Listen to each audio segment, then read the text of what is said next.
Hey guys, Mr. Lin here. I'm going to quickly show you how to take a photograph. It has kind of an empty, sort of boring sky, and combine it with a photograph that has maybe a more interesting sky, like a sunset or maybe a sky with some clouds or something more interesting. Put them together so you kind of have this more dramatic image with the nice foreground and the nice sunset sky. So we're going to do it in Photoshop first. And then for those of you who don't have access to Photoshop, maybe you're joining us at home doing the distance learning, I'll show you how to do it on Pixlr. So first thing is you have to download the images. So if you have these on Google Photos in your album, or you've placed them in this album where you're going to turn in the final result, click the three dots and say download right there. And then do that to a photograph of your own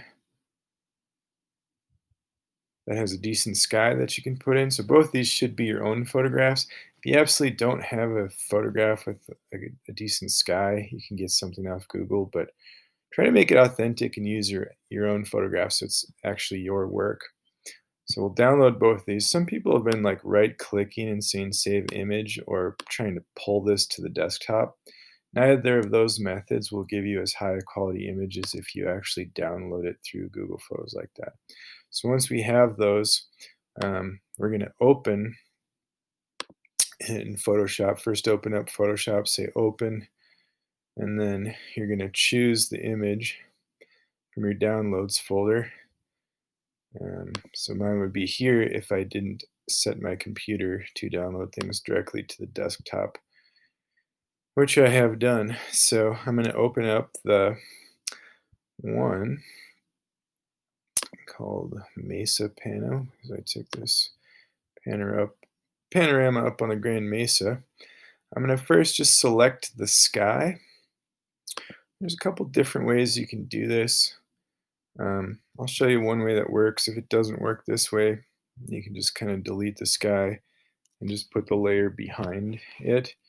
This usually works. So I'm using the quick selection tool and I'm just painting a selection on the sky. Since it's a lot brighter than the trees and stuff in the foreground, it recognizes the difference there. And you can hit this select and mask button. You turn on the smart radius and set the smart radius to something like 40 pixels or something. It might pick up the edge a little bit cleaner, 440. Um, oops, keyboard's sort of not responding that quickly. And then just make sure your output setting here is still selection. Click OK. And then you're going to open your second sky. Or you probably don't have a photograph that's just the sky, but if you have a photograph that has enough of the sky that you can do this with, it should work, especially if you just enlarge the second photo. So this one's I call the sunset panorama. I'm opening this one. I'm actually going to select the entire photo here just by doing a Control A. Or if you like the slower menu mode, you can come up here and say select all. And then I'm going to copy it with the Control C, or again in the menu that's just located here. So copy. I'm going to come back to the tab with my, oops, that's the finished product there. Come back to the tab with the original kind of landscape photo. I'm going to do a special thing here where I say edit, paste into. So it's that middle option there. And that'll paste my sky into here. It doesn't look that great though because I just see the parts of the clouds and it's already a little more dramatic than the empty sky that was there. As you can see, you can kind of move this around in that window. If I move it up to get the sunset though, you start getting some of this landscape, which doesn't look too bad. It looks kind of like there's some mountains farther away. Not really what I want though. I want to just preserve the authenticity of the original landscape part. So I'm actually going to do a Control T. Let me back up a sec here if you like the menus to see where these things are located. It's under the Edit menu, Free Transform, but you can see it's Control T is the shortcut key for that. And then if I drag the corner while I'm holding the shift key with my finger, so my index finger is holding the shift key, and I only drag the corner here, I won't distort the ratio of length to width of this image. So I can make this really gigantic. And that just gives me more space in the sky to kind of put, I'm trying to get that kind of nice bright spot of the sunset right there in that kind of area where the mountains converge in the landscape photo, something like that.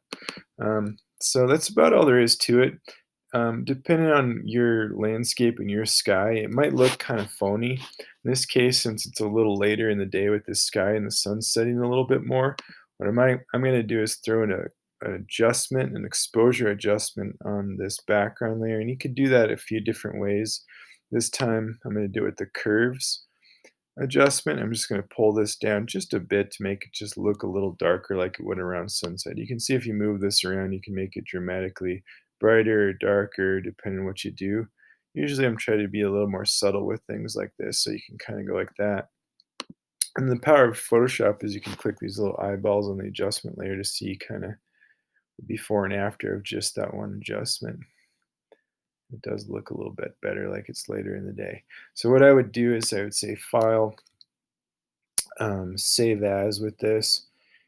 If you want to still be able to come back in and edit a Photoshop file, you have to save it as a Photoshop document, so the PSD file, and then just save it somewhere where you can mess with it.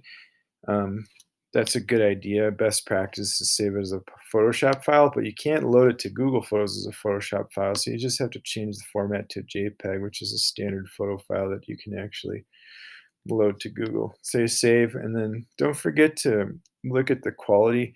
I would want the quality of this to be maybe 1 or 2 megabytes. So if it's way down low, like in the kilobyte range, you can crank that up. It doesn't probably have to be the largest because we can make this thing 10 megabytes, but that's really overkill. So I would just kind of look at this number and see if it's about 1 or 2 megabytes. It's a pretty decent sized file. So click OK, save the thing.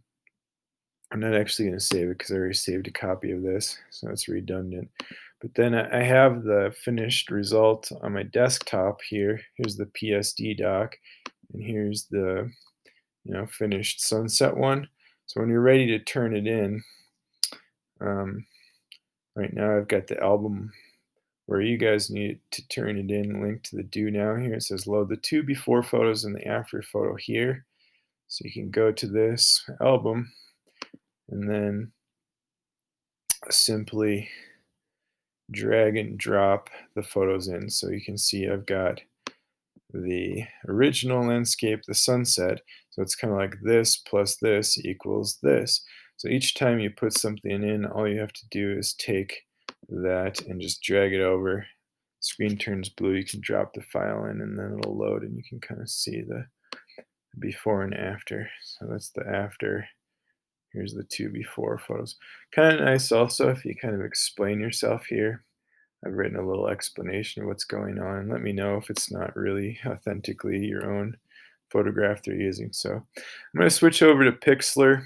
For those of you who are doing this at home, don't have access to Photoshop, very similar process. Maybe a little less control over the results with Pixlr, but it's almost easier to do. So start the same way, say open image. You download the photos just like we did in the Photoshop. If you need to, rewind to the beginning of this video and just watch how I download the photos. But you're just going to open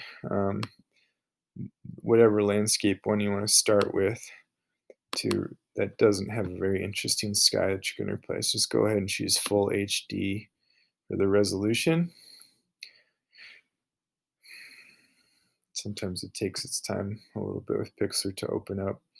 And then it doesn't have that quick selection tool, but it does have a tool called the quick mask. So if you click on this little scissors thing, and this seems like it's compressed a little. Maybe if I make this bigger, yours will probably look more like that.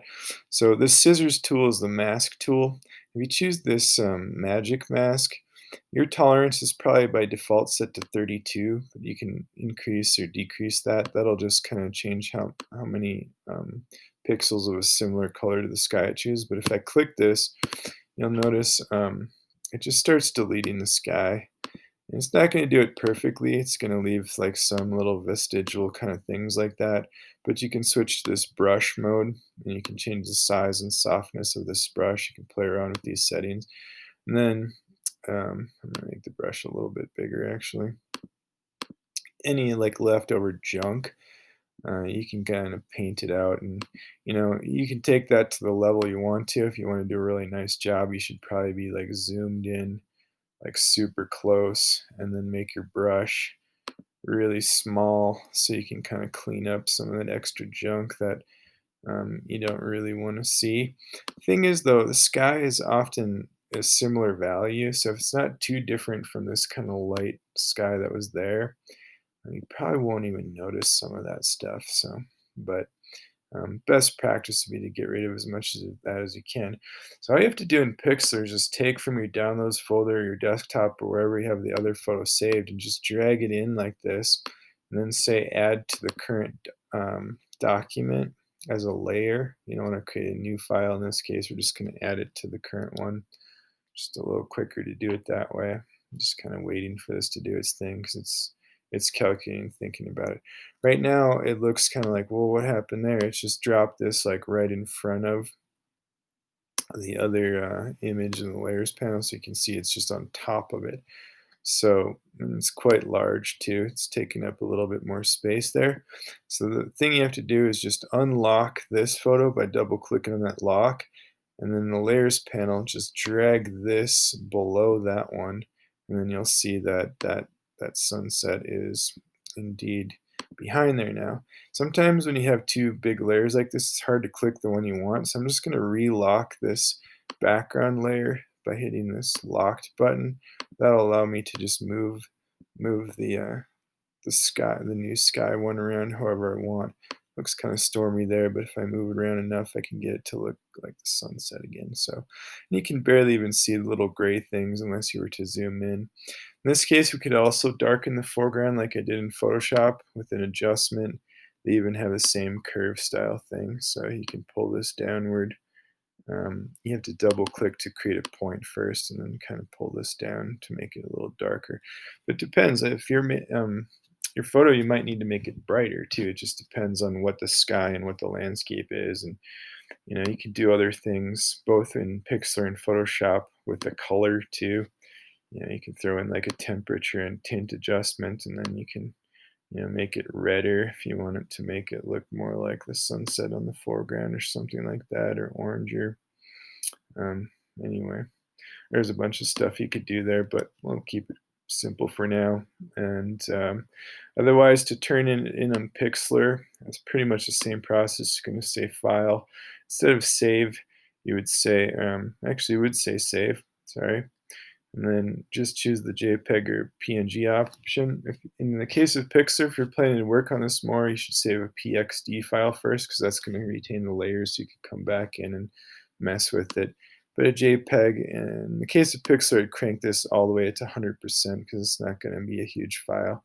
Just say download, and then you can similarly just drag that downloaded file from your downloads folder into the album again where we did that. So hopefully that'll make sense and it works out for you guys.